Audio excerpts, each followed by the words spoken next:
2007-8 సంవత్సరంలో doctor YS Rajasekhara Reddy గారు ఉమ్మడి ఆంధ్రప్రదేశ్కు ముఖ్యమంత్రిగా ఉన్నప్పుడు ప్రారంభించిన ప్రాణహిత చేవెళ్ల ప్రాజెక్టు ప్రత్యేక తెలంగాణ రాష్ట్రం వచ్చిన తర్వాత సంవత్సరంన్నర తర్వాత ప్రాజెక్టు రీడిజైనింగ్ల పేరు మీద తుమ్మిడిహెట్టి దగ్గర నుంచి చేవెళ్ల వరకు నీళ్లు తీసుకురావాలన్న ప్రణాళికల్ని చంద్రశేఖరరావు గారు మార్చి మేడిగడ్డ, అన్నారం, సుందిళ్ళ ప్రాంతాలలో బ్యారేజీలు నిర్మించి తద్వారా శ్రీపాద ఎల్లంపల్లిలో నీళ్లు ఎత్తిపోసి అక్కడ నుంచి తెలంగాణ ప్రాంతంలో సాగునీటి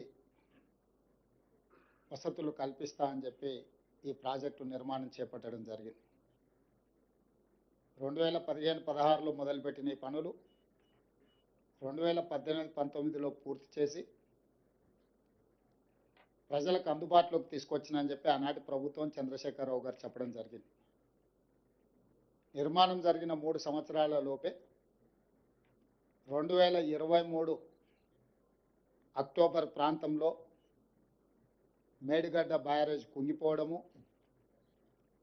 అన్నారం, సుందిళ్ళ బ్యారేజీలు పగుళ్ళు రావడము, ఆనాడు ప్రాజెక్టులు ప్రమాదంలో పడ్డాయి అని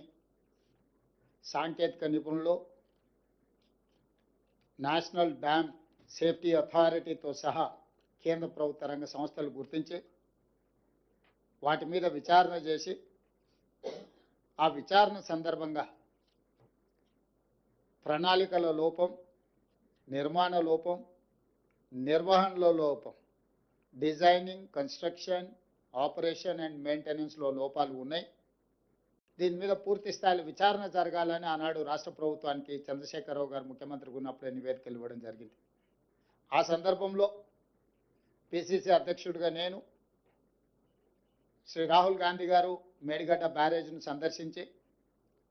మా కాంగ్రెస్ పార్టీ నాయకులు ఆనాడు బట్టి విక్రమార్క గారు, శ్రీధర్ బాబు గారు, ఉత్తమ్ కుమార్ రెడ్డి గారు ఈ ప్రాజెక్టులను పర్యటనలు చేపట్టి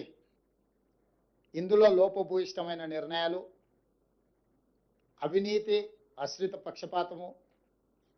నిర్లక్ష్య వైఖరి, ఎన్నో లోపాలతో కూడుకున్న నిర్ణయాల వల్ల ఈరోజు దాదాపుగా 1,00,000 కోట్ల రూపాయలు పెట్టి నిర్మించిన కాళేశ్వరం ప్రాజెక్టు పూర్తిగా కూలిపోవడం, దీని మీద విచారణకు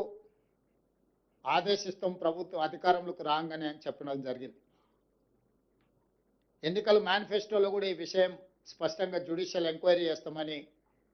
ఆనాడు మేనిఫెస్టో కమిటీ చైర్మన్గా శ్రీధర్ బాబు గారి నేతృత్వంలో కాంగ్రెస్ పార్టీ తెలంగాణ ప్రజలకు మాట ఇవ్వడం జరిగింది. ఆ మాట ప్రకారము 14/3/2024 నాడు జ్యుడిషియల్ కమిషన్ ఎంక్వైరీ చైర్పర్సన్గా పిసి ఘోష్ వారు ఆంధ్రప్రదేశ్ ఉమ్మడి చీఫ్ జస్టిస్గా, సుప్రీంకోర్టు జడ్జిగా